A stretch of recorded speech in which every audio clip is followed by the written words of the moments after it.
It is what we use a lot of times for our performance improvement plans. If we're down in a certain area, we'll use that to try to implement a performance improvement plan to increase that outcome. And then COPs are the conditions of participation. That's what we have to follow from CMS to be able to be a Medicare certified agency.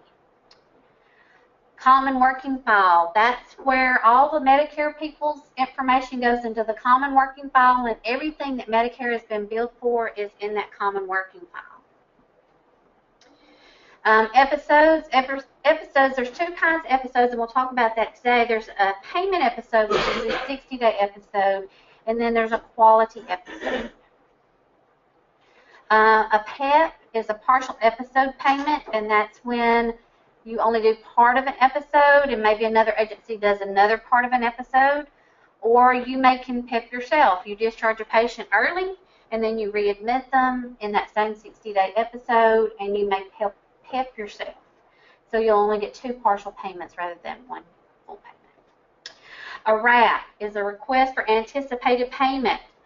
So since it's a 60-day episode, once we do our initial start of care or whatever, resumption of care, we submit that for payment, and the government goes ahead and gives us kind of a loan. So they give us 60% of what we project that episode will cost on a start of care, and 50% on a restart. At the end of the episode, we will do a final bill, and if we did what we said we were going to do, they will pay us the other portion. If we didn't do what they said we said we were going to do, they may adjust it, either up or down. A MAC is a Medicare Administrative Contractor.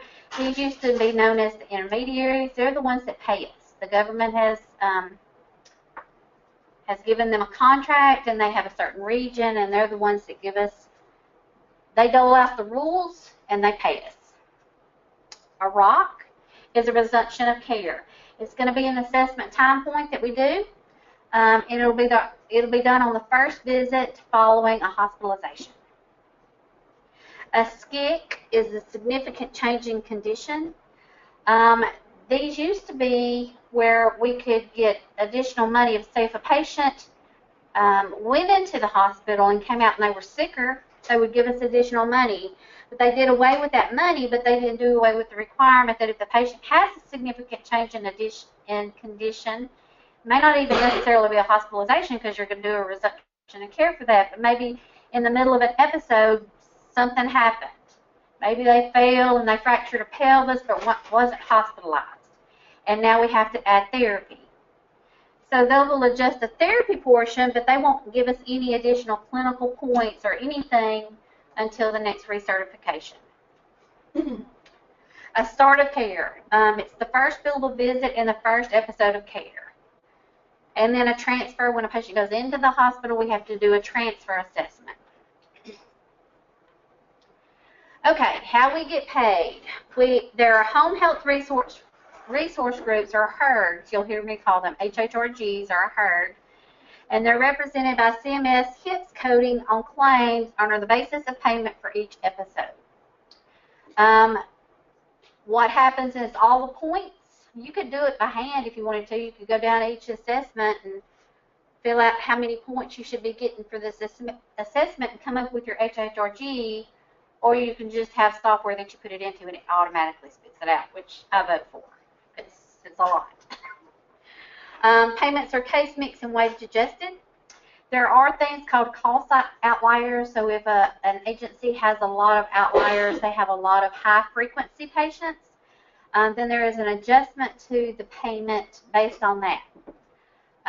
There are certain requirements that they have to meet for that to happen. And then you have a LUPA, or a low utilization payment adjustment.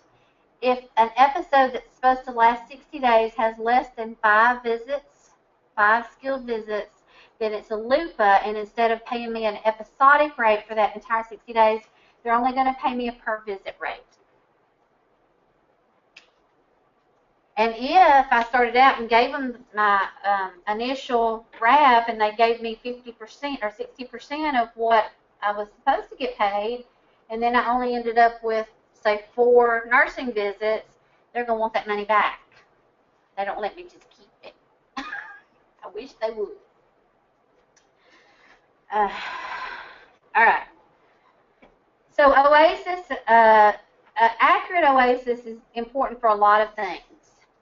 It'll yield optimal reimbursement, better risk adjustment, and outcomes. Plus, now in certain states, value-based purchasing comes into play.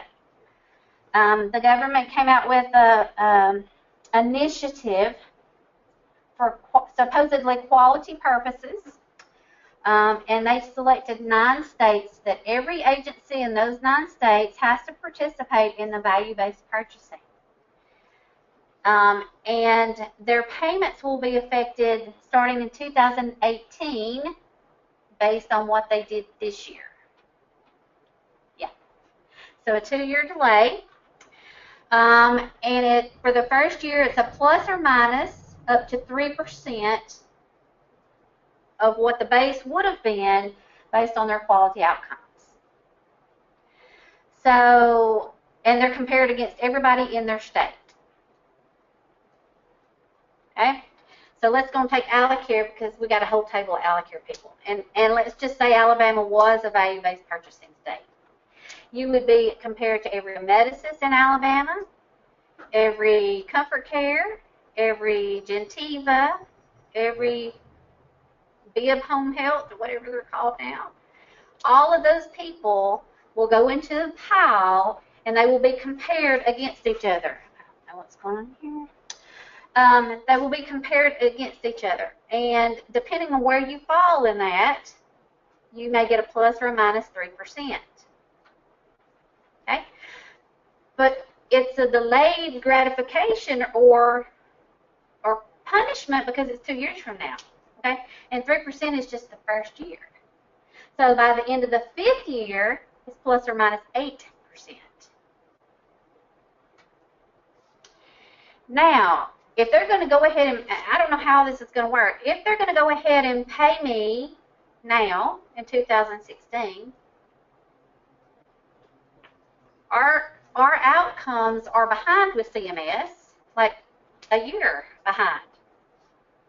So in April, they were supposed to have a benchmark for last year, and they still don't have those benchmarks for those states. To even have as a benchmark, and in July, they were supposed to know how they're doing so far this year compared to the other agencies. So we're already halfway through a year, and nobody knows how they compare to each other. So this is a problem for me. So you're going to get paid based on your outcomes that you have no idea what they are. I mean, you know what yours is, but you don't know what anybody else's is. And let's just take Florida, for instance. Florida is one of the states. And they have a lot of possible fraudulent activity in the Miami area. There's a rating system that home health does, just like hospitals do. It's a star rating, just like nursing homes